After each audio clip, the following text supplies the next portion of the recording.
Hey, so it's Rose in Edinburgh, and I'm reporting back from the second part of the set list, which was last night. And for those of you who are listening to this for the first time, basically the set list is an opportunity for comics to come in. They get given random words, they're not allowed to use pre-prepared stuff, and they have to stand up and do an act that's been generated by the random words projected on the screen or given to them by a box from the audience. So the second part last night was started with Hannibal Buress, and he was incredibly amusing and also thoughtful. He's very laid back, pondering, and what happened to his set was that as it went on, his pondering and his contemplation, as you could see him working on the words that were given, took on their own characteristics. So we saw a lot of his character, and by the end of the set he was generating laughs just by standing there thinking, and that was pretty good. And then John Bishop followed him.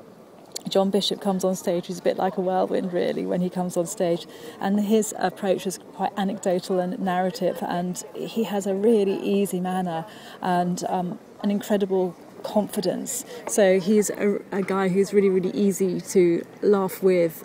Really, you laugh with him, and a lot of his set is reference to his own personal life and his personal experiences, and I think that gives it a very easy connection.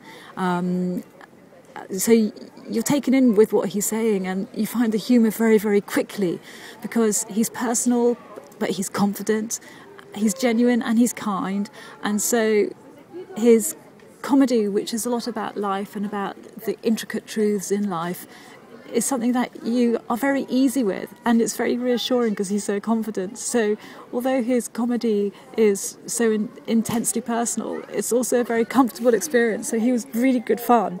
After that it was Greg Proops, and he also is a comic with supreme confidence, and he was interesting because some of his set went off on tangents, and so you'd be sort of like getting in the swing of listening to what he was saying, and then before you knew where you are, he was taking you down a tangent, and you'd be following that, and then at the end of that tangent there'd be something that made you laugh, and so his set was an exhilarating experience. And then finally ended with Randy the puppet, who's a very, very bright puppet, who has periods of aggression, but in a funny kind of way.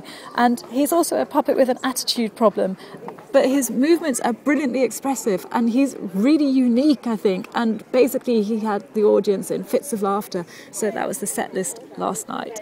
Watch out for our interview with Paul. Okay, bye.